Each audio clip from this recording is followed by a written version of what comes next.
callers, and not necessarily those of this station, its staff, management, or sponsors. Welcome to Ask the Experts radio show, proudly sponsored by board-certified family law attorney Tina Lewert of Lewert Law, LLC. Sit back for the next half hour as host Steve-O interviews top experts in the fields of legal, health, financial, and home improvement. Steve-O offers such educational topics as community association law, family law, chiropractic care, employment law, healthcare law, and public insurance adjusting. Interviews by top experts in their field. And now, here's your host, Steve-O. Hey, good evening. Welcome to another Ask the Experts.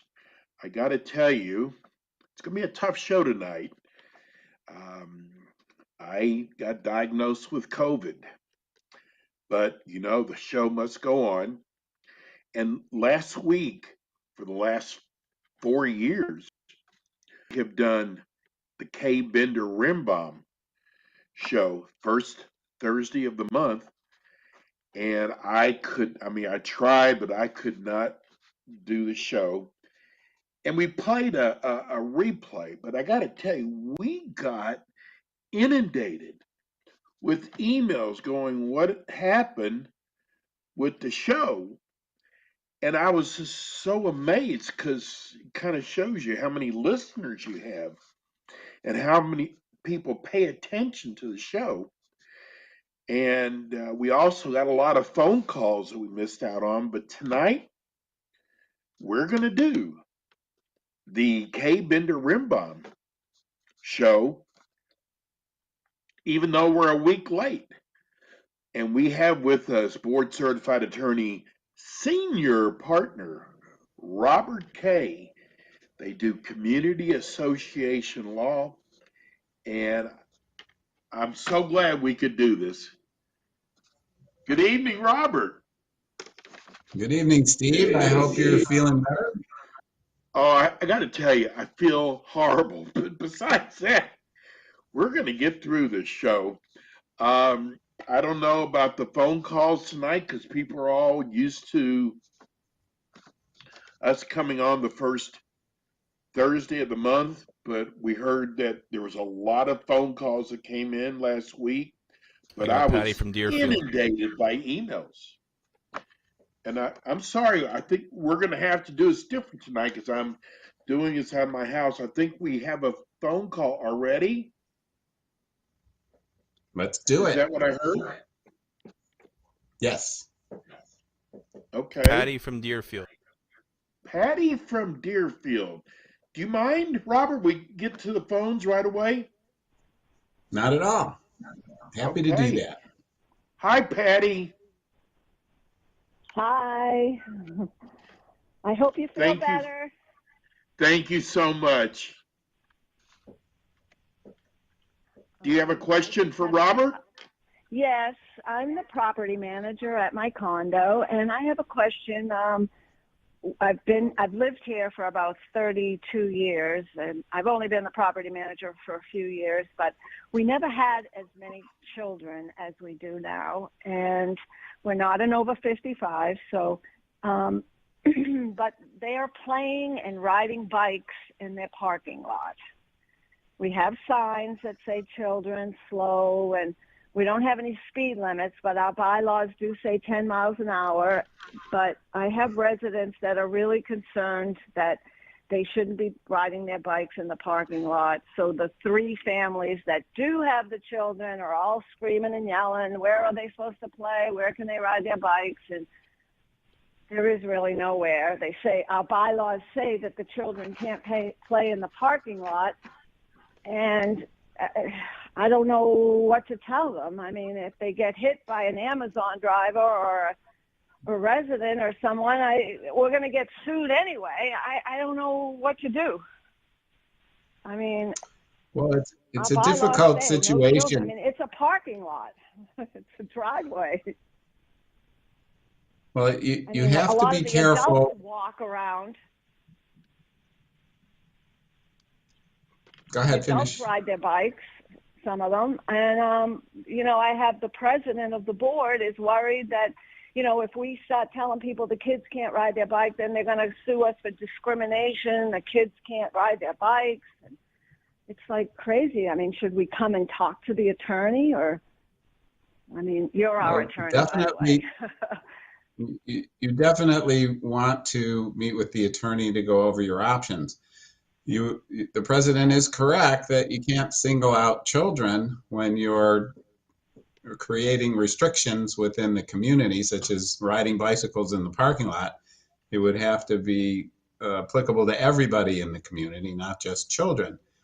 So there are ways to try and address it, but it's a difficult situation because clearly the community wasn't built for the way it is now. But since you don't qualify as housing for older persons, then the demographics change. So you have to come into compliance and address it accordingly. It's not a risk-free world, so you're not going to be able to give yourself 100% protection no matter what you do when somebody's not going to bring an action against you for something. The people with the families to sign a waiver, that's what somebody said. They can sign a waiver, but they can sign the waiver, but that doesn't really stop them from suing you down the road. You may think it does, but it doesn't have that legal effect.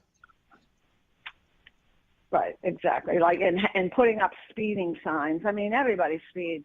I mean, it's crazy. Well, enforcing that is also problematic unless you sign up with the police to come in and monitor the speed limit within the community. But that's another contractual obligation that you'd have to go into. Being a private community, they would have to have a separate arrangement with you to do any policing of that nature.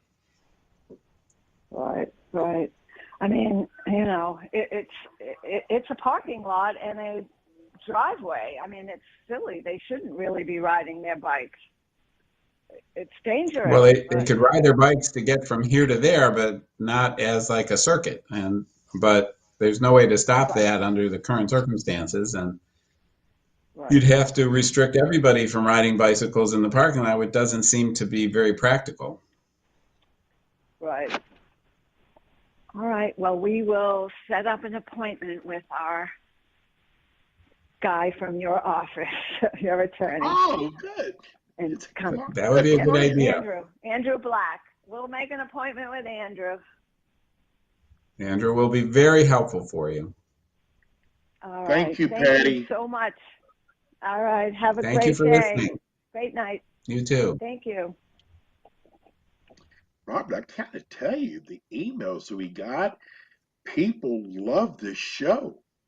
I mean, we had property love managers. to hear that. No, I mean, I got Maria from Coconut Creek. Okay, we got a call from Coconut Creek. Hello, Maria.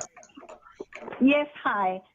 So my question is, can the homeowner association screen prospective buyers if there is no authority granted in the governing documents?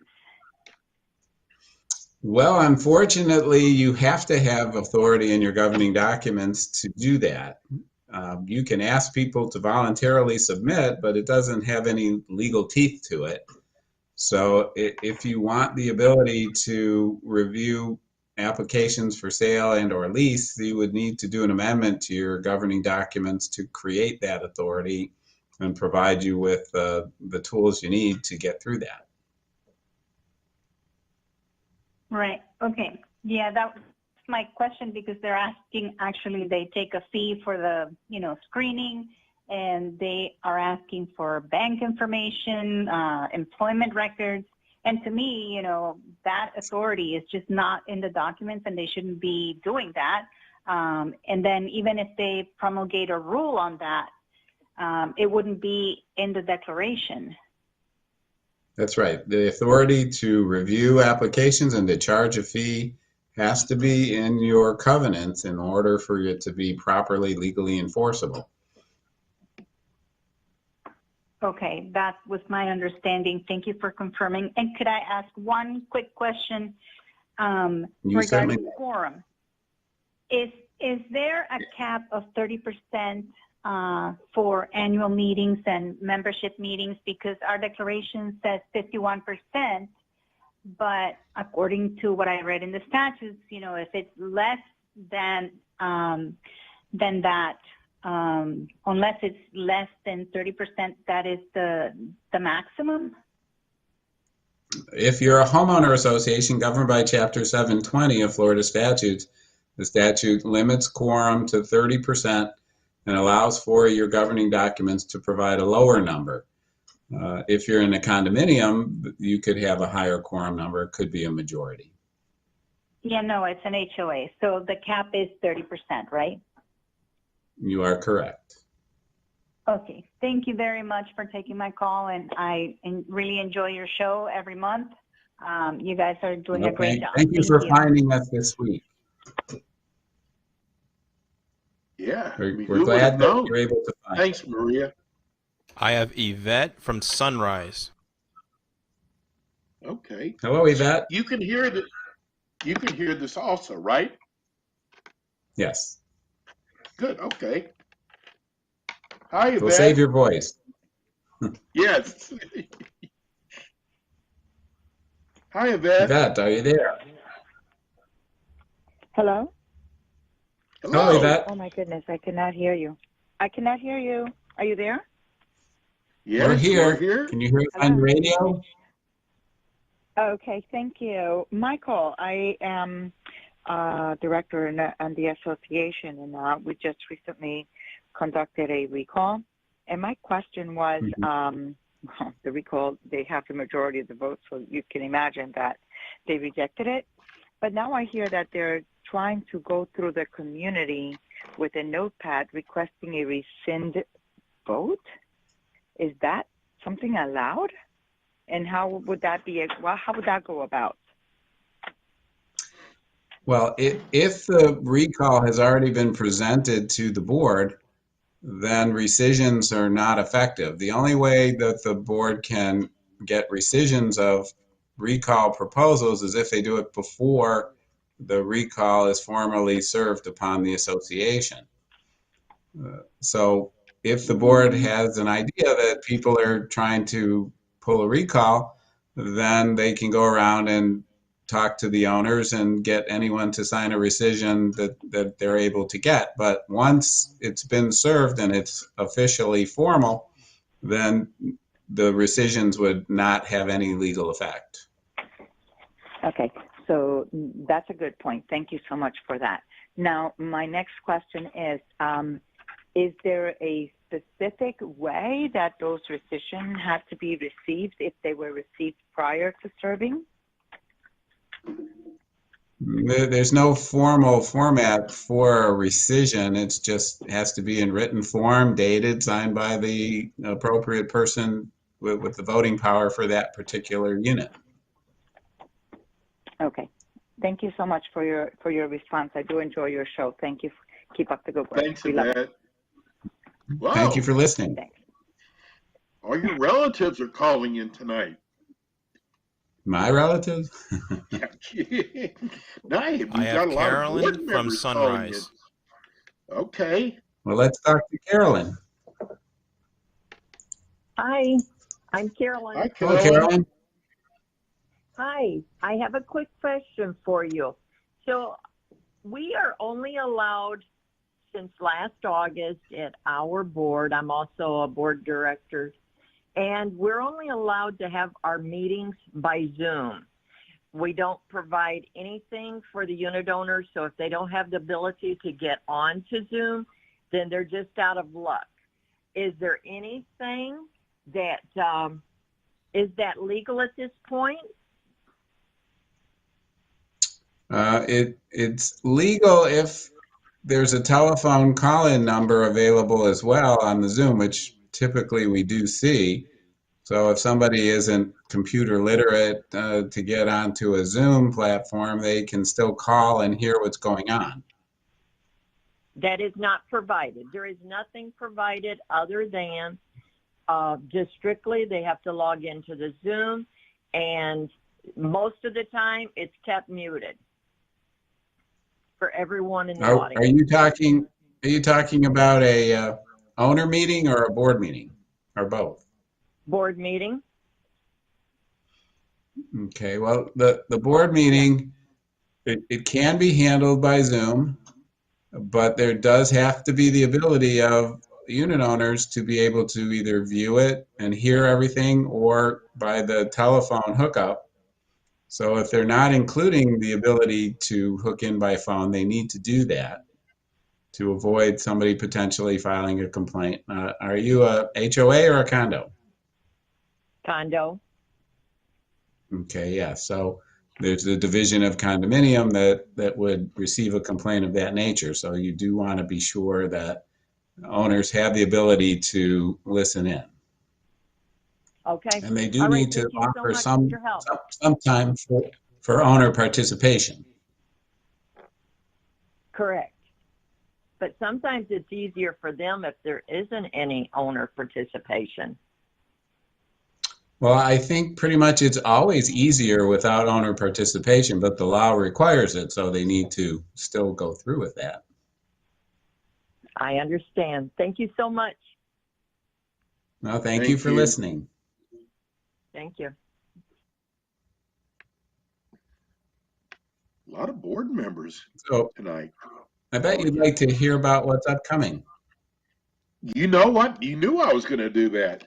I hope we haven't missed I'm any of the trying to- dates. I'm trying to save your voice. I love it. We haven't missed any dates that I was going to talk about last week, so Good. that's good.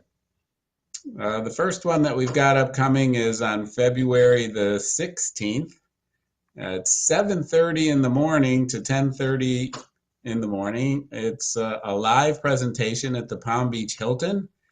Condominium and HOA board member certification, a combo course hosted by TSK Education and presented by Peter Mullengarden of our Palm Beach Gardens office. There's credits that are available for CAMs. And then on February 17th at 10 a.m. via Zoom, which will also be available on demand on our website at kbrlegal.com, is new legislation in your association, 10 o'clock to noon, hosted by Affinity Management, presented in a panel format. Lisa McGill from our office will be there with Rafael Aquino from Affinity and Sinisa Kolar from the Falcon Group, talking about new legislation that's pending and how it's going to affect the association. Also on February 17th at 10 a.m. to noon, so they're going to be going on at the same time, a Zoom presentation, condominium board member certification. Allison Hertz will be presenting that. There's 2 credit hours of education for any participants who get credit. One other item on February 17th, a busy day for us. We got a third item at noon, at 12 noon to 1 p.m. From that Castle Group, Association Leadership Episode 6, Managing Reserves. Panel with Michael Bender and Jeff Rembaum will be with Castle Group representation. That'll be on Zoom at 12 noon on February 17th. Then on February 24th, funding construction projects, loans, assessments, and reserves, also by Zoom. Lisa McGill will be there with Lisa Elkin from Alliance Association Bank. There is 1 credit hour of education available, but that's a good topic for people that are getting involved in 40-year certifications and finding out that they need to do extensive repairs on their buildings. So you get your loans, assessments, and reserves in order. There'll be a lot of good information on that February 24th from 12 noon to 1 p.m. All of these are indicated on our website at kbrlegal.com. You click on the calendar and go to the calendar or to the item that you're interested in and click on to register so you get the Zoom link. Busy month. That's what we've got coming up in February. It's a short month, but a busy one. Yeah. So, you know what? Another thing we do normally, but we've had so many calls so far, tell people about your firm. Well, K. Bender Rembaum is a full-service community association law firm with offices in Pompano Beach, Palm Beach Gardens, and Tampa.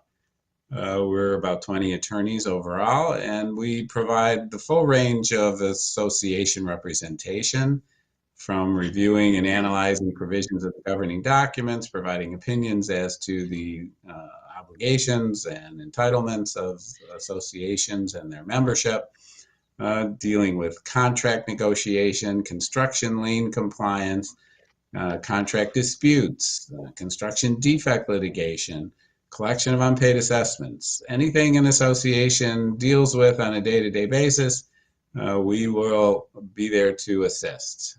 As we've discussed, we have probably 9 or 10 of us are certified by the bar as specialists in this area of practice in the state of Florida, of which there are maybe 200. So we have a pretty good percentage of our overall attorneys that are board certified. So we are able to call ourselves experts in this field, and we're happy to do so. If you have a question for Attorney Kay, you can call us at 888-565-1470. That's 888-565-1470. And we always take questions that are either text to us or emailed to us. And I got to tell you, we've got 25 questions that people have sent in, and we try to calm down. It's funny because my first question for you, someone already called about the 30% of homeowners for a quorum. And you already answered that already. That was our first question. Excellent. So, yeah, our next question comes from Kip in Palm Beach. She is in a condo. Do the reserve studies have to comply with the bank? Well, I think the questioner has heard some news about new guidelines that have been put out by Fannie Mae and Freddie Mac, which are the governmental entities that have the secondary mortgage market, and they create a lot of specifications for what mortgages will qualify. And in the last couple of months, there have been more stringent standards that have been established, including certain requirements of reserve levels, maintenance standards, reserve studies, numerous items, which, while not mandatory by law, if an association does not have all of what's required in place, then there will be difficulty of unit owners in being able to secure mortgage financing on their units, at least in the near term. A lot of this is in reaction, of course, to the tragedy that took place down in Surfside last year. And there is legislation being discussed in Tallahassee to address some of these issues as well. What's going to pass is yet to be seen, but there are a number of items that are being considered which are making harder for associations to waive reserves, more frequent study requirements of the components of the building, probably more of a statewide 40-year certification or whatever number of years they ultimately decide upon, which is currently only in Miami-Dade and Broward. So yes, the association should be making efforts to comply with these new guidelines. It's important to get with your counsel to make sure you're aware of what all they are. Many situations you're going to find out about them when there's a potential sale of a unit, and a questionnaire is presented that the association has to fill out and respond to in order for the mortgage to happen. If you don't respond to it, you're not obligated. There's no legal punishment, but the likelihood of the mortgage being approved and the sale going through falls dramatically. So unless you're in a community that's dealing with all cash sales of your units, you're going to need to look at this pretty carefully. Well, we are getting ready to go to break, but before we do, I'm going to toot your horn. We got a text from Stephen in Boynton Beach. It says, great show. I don't know who we all are, but we all tune in every month. Attorney K is such a great speaker. That's pretty nice. Thank you. No question at all. Just tell us how much he loves the show. But we already know that. Thank you, Stephen. Give everybody the phone number at the office. You can reach us at 800-974-0680. You can go to our website, kbrlegal.com, or you can write to info@kbrlegal.com. Yours is not just a website. It is a world of information. And you can sit there for hours reading. There's so much on your website. Well, thank you for noticing. Yes, you go to the website, click on resources. You can find legal morsel articles. You can find Rembaum's Association Roundup articles. Many, many articles on topics that interest associations. We're going to go to break. When we come back, we have more with K. Bender Rimbaum. We'll be right back.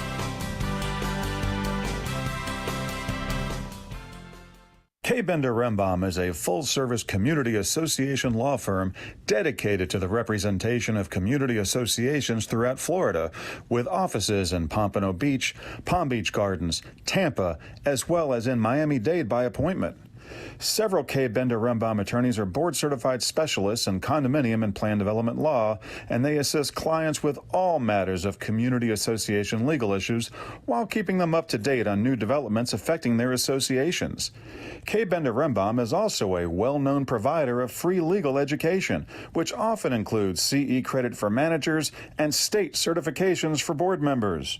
Contact K. Bender Rimbaum today by calling 800-974-0680.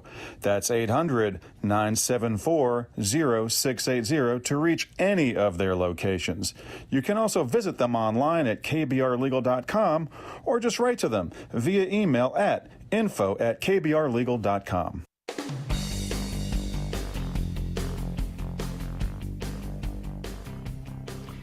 And we are back. This is the Ask the Expert Show. We're with you every Thursday from 6 to 7 p.m. We're on 1470 AM, 96.9 FM, 95.3 FM, and we're on most of the social medias like Facebook and Twitter. And you can't miss our show. We've been running K. Bender, I think, 4 or 5 years now, but I just want to tell everybody I just want to tell everybody we really appreciate all the people who take time out to email or text us questions, and hopefully we make your ride home. We get a lot of people who say they were going through the dial driving home from work and found our show, which is wonderful. So let's get back. If you've got a question, you can give us a call at 888-565-1470. That's 888-565-1470. And we're going to go back to our questions. Mary from Boca Raton wants to know, is there a law that limits the amount of transfer fee? I have Joan from Fort Lauderdale. There is such a law. In the condominiums, they recently, I believe, raised it to $150, and the same for HOAs, but the authority to do so has to be in the governing documents. And transfer fee is being really for the application and the background check, and that's the basic purpose of the transfer fee. Okay. Let's go to Joan in Fort Lauderdale. Hi, Joan. My question is about reserves. We had a special assessment to repair the balconies. So we have the money in the bank, and it may be a little bit more than we need. We're just being careful. Can we use part of the money, some of the money, for a different repair? It's in the bank. It's not in the, like, it's not really the reserves or a small account. This is a bank account. Did you say, are you a HOA or a condo? Condo. Okay. And you have a special assessment that specified the purpose. Yes, the special Is that right? assessment was given, for the repair of the balcony. And we're hoping it won't take all of the money. But in the meantime, we have another repair, and we were thinking, well, we could take a little bit, maybe only $20,000 or $10,000. There's over $600,000 in the bank. Or do we have to wait to see if we need it or what? The way the statute currently reads is proceeds from a special assessment can only be used for the purpose that they are assessed for until the project is completed. And if you have any leftover funds, then those would be considered common surplus, which you can use for other purposes. Okay. If you, so we have to wait for the end. We have to wait to the end then. Well, that's one method. You could, as a board, have a special meeting to reallocate. And in essence, you're going to rescind the first assessment and readopt a new one for a lesser amount, or a new one with a reallocation of the proceeds so that you're adding whatever additional work that you want to do to that particular assessment. And then the meeting would be in the same fashion and format procedurally as your initial adoption. Right, yeah. Okay, thank you. All righty, Thank thanks you, for Joan. calling. I have We have Beverly line from open Palm now. Beach. Okay, we have a line open at 888-565-1470. Let's go to Palm Beach. Hello? Hello? Yes. Yep. Howard, thank you for holding. All right. Do you want me to ask my question now? Yes, ma'am. Go Yes, ahead. go ahead. Okay. It has to do with accessibility. An older condo, the owner of the condo has become disabled and needs to use an electric wheelchair. What is the responsibility of a condo? In this case, there is a step up of about 8 inches.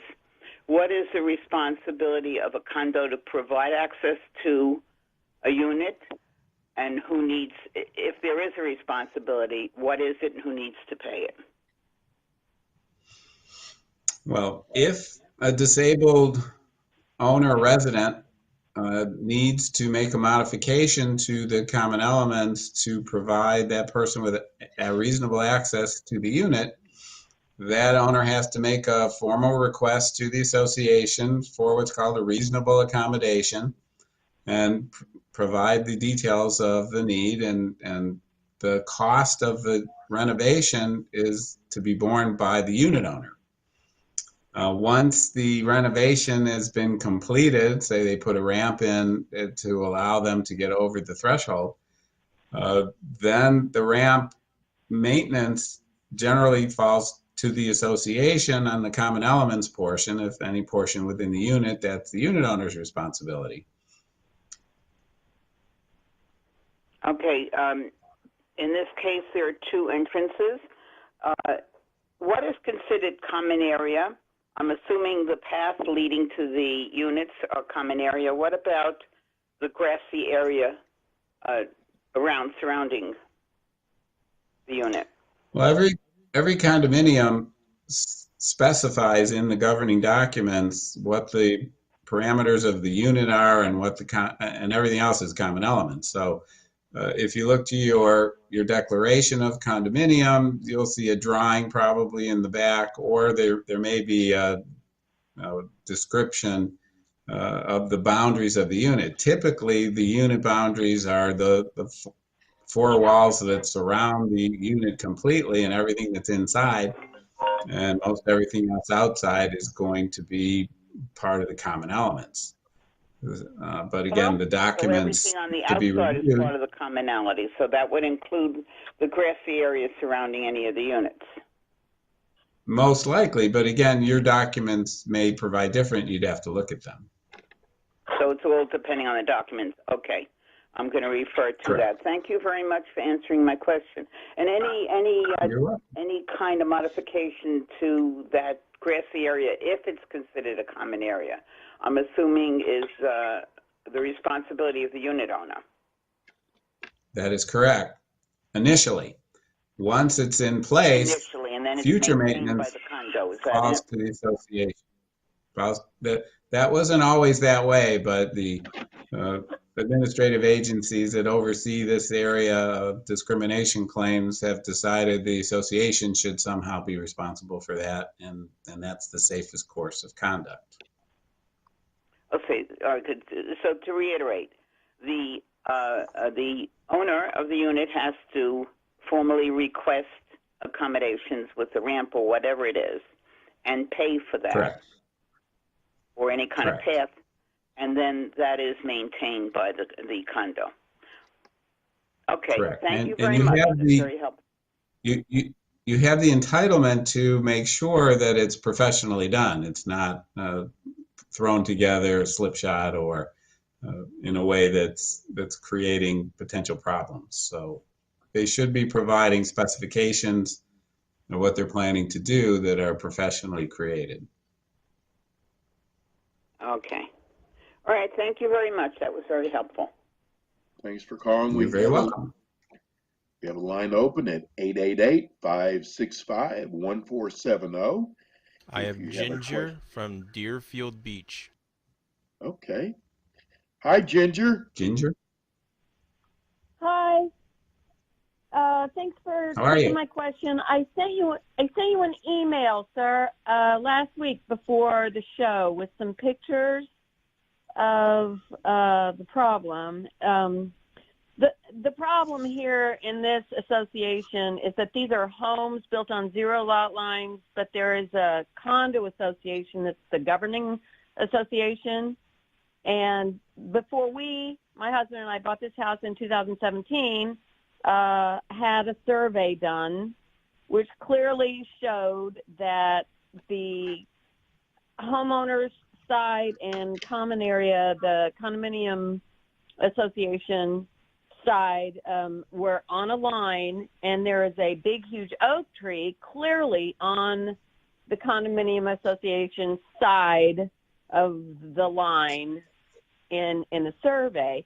And for years, this association has just dealt with things by ignoring homeowners' problems, and then when they sell a house or buy a house, the property manager, the board members, push the obligation onto either the buying or the selling party, whoever they can push it off onto, even though it's clearly in the document that it's the association's property. They put these trees on when the developers put this association together in the 70s, and they've overgrown their welcome, and nobody wants to pay for them. I just recently had a bid to what it's going to cost to take this big, huge white oak tree down, and it's in between $5,000 and $7,000, which if it was $2,000, maybe I'd just pay for it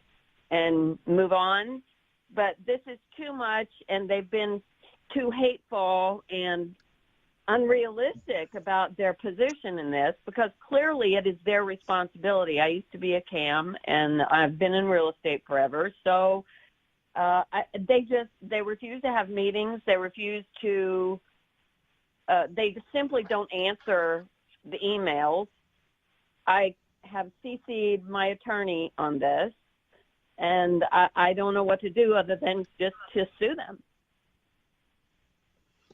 Well, it sounds like from what you described, it's going to take more involvement of your attorney beyond just a CC on a letter you send.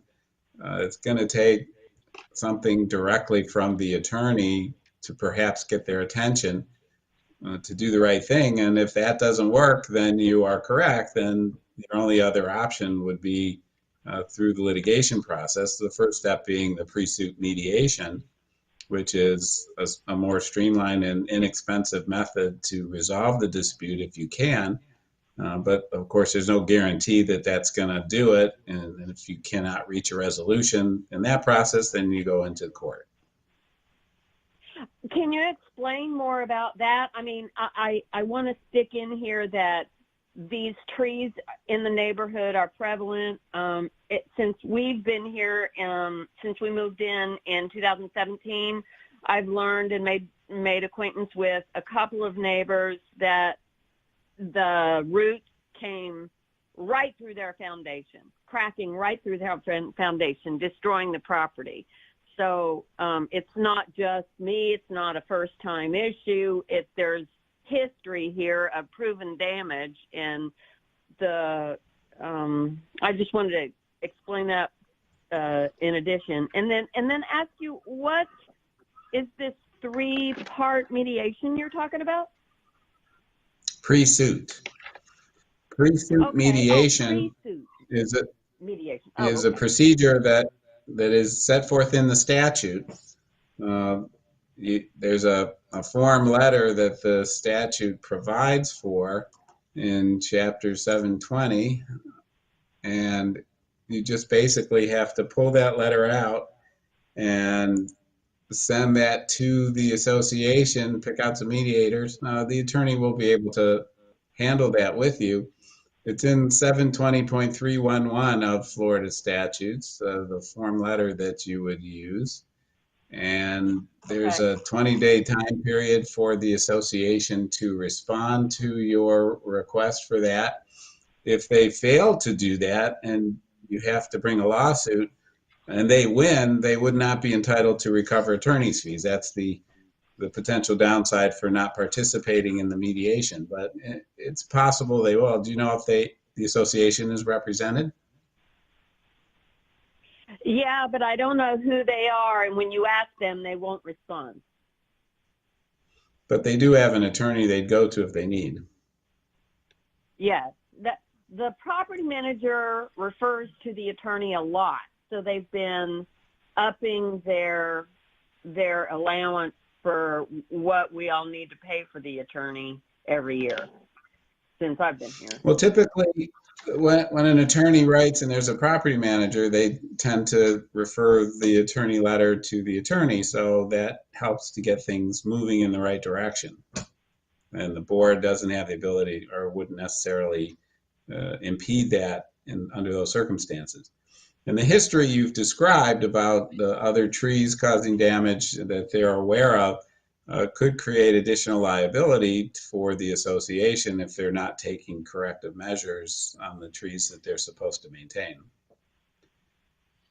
Now, the one caveat that I would offer you to keep in mind is that sometimes the documents will provide for certain maintenance responsibilities of the homeowners on portions that are outside the boundaries of their unit. So you want to make sure that hasn't been done in your community. Well, the rule was 4 feet from the edge of your home. That is kind of interesting that you bring that up. The walkway is right where that line is, and the tree is right on the other side. So the walkway is not the home. The walkway is, allows for entrance and exiting. So I don't think it falls under that category myself. Well, hopefully your attorney will be able to help you with that. Yeah, okay. All right, well, I'll look this form up too, and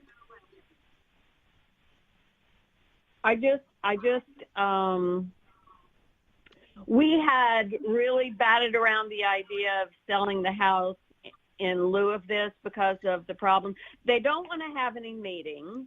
The guy doesn't want to do any kind of, like, whenever I was a property manager, I would try to get new bids for all the all the services with vendors every 3 years at least. And this guy just doesn't do anything. And for a while, there were only 2 board members. And the one guy has been on the board forever. And I know there are term limits, but I researched, and he started in 2008, the one that I think is the big problem. 2008, 2008, but I still don't think that. What's the deal about term limits for the member of the boards of directors? That's only in condominiums.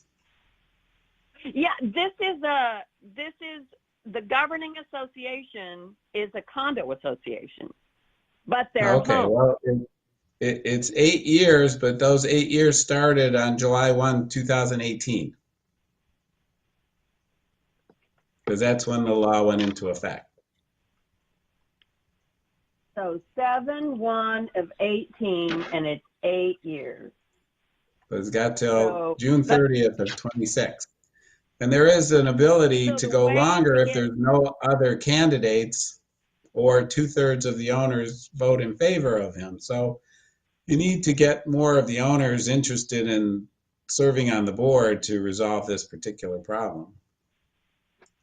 And if I run for the board, it has to be specifically against him to replace him. Is that a possibility? Well, however many board members are up for election each year, it's not a individual position by position. It's however many seats are open each year, and then however many candidates there are for that number of seats, and the most will win. Oh, so I can't run against him come up every year. Oh. Well, in your campaigning you can, but it wouldn't necessarily be, I'm going to oust him particularly. It could work out that way.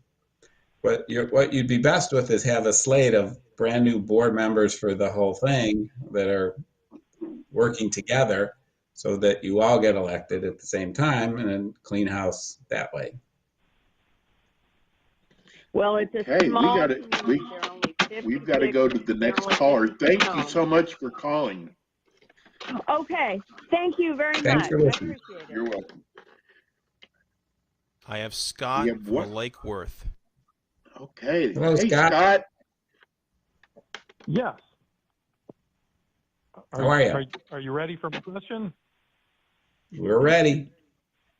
Oh, I have a question about a shared use and maintenance between 2 associations. Very quickly, what we have is I'll call it Project North and Project South from the developer viewpoint. So Project North was done like 1970, and then Project South was done 10 years later. And in the middle is an area with grass, lawn, pond that Project North documents say that cost will be shared, and it's referred to as Tract X, and that the project to be developed later, which was South, which was done 10 years later, is Plot XA. And then in that description in the North documents, it describes a particular entrance wall that is jointly maintained property between the 2 associations. So what happened was the North was maintaining the swale area and the grass area and the sidewalk, and we were getting compensated for that from the South. Got a new president in the South. He went through everything and said, we're not paying that anymore because our lawn maintenance, or the North lawn maintenance people took care of that. So anyway, go through all the documents, read their documents, read the South documents, read the North documents.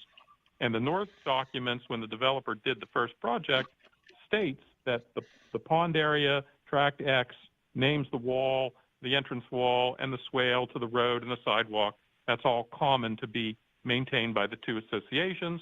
I read the South documents, and apparently the documents, the developer forgot to put all that information in the South documents. Where do I stand, or where does the North stand in trying to have the entrance wall maintained by both entities? Well, the shared use situations are quite often problematic because of the lack of documentation that was done, particularly communities in the 70s and the 80s. But it sounds like yours is a particular problem because the South documents don't make reference to it, and that's what's binding upon those owners.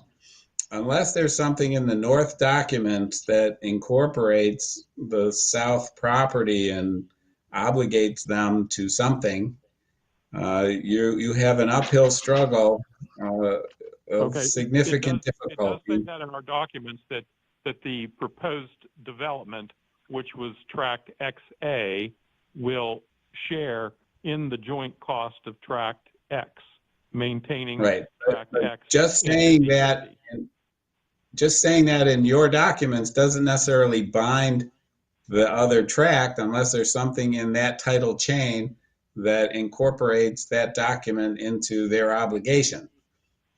So it does require some reviewing of the title documentation as well as the governing documents for both of the communities to give you a more complete answer. But from what you've described, I think you have a significant uphill legal battle with likelihood of success in the range of 25%. Okay, so the other thing that I could research myself would be to look at some type of title, because I've researched their governing document that's recorded at the courthouse. But is there some title that I could go and research to look and see if there's anything in that documentation? Is that what I heard?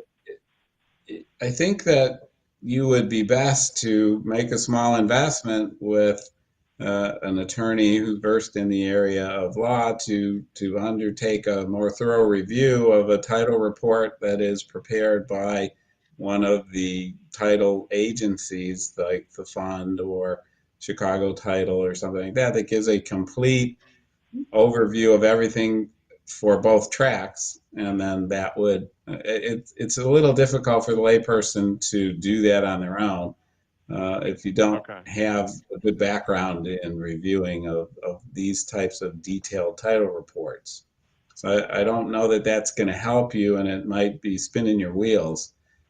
For an attorney to assist you on that, it shouldn't be that significantly expensive to make you think twice about it.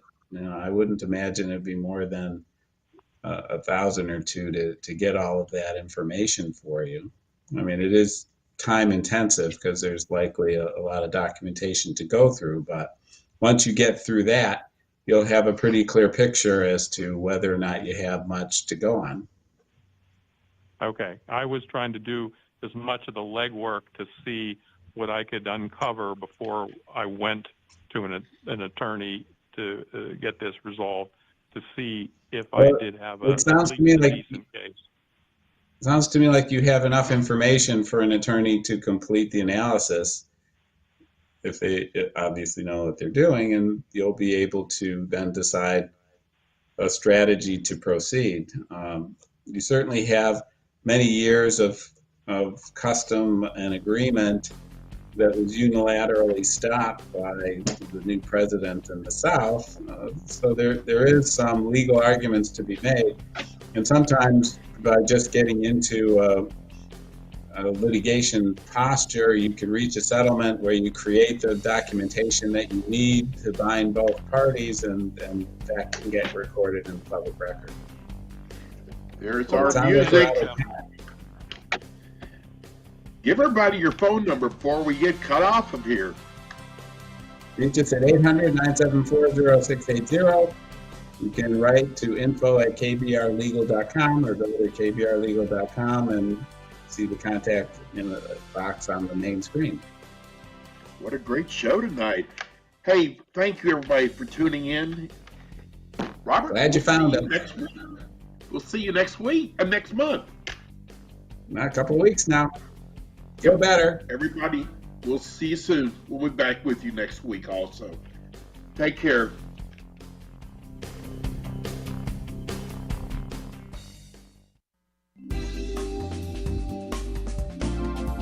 Thank you for tuning in today to Ask the Experts, sponsored by board-certified family law attorney Tina Lort of Lort Law, LLC. Join host Steve-O again next Thursday for more interviews with the top experts in South Florida in the areas of legal, health, financial, and home improvement on Ask the Experts. The opinions expressed on the preceding sponsored program were strictly those of its hosts, guests, and callers, and not necessarily those of this station, its staff,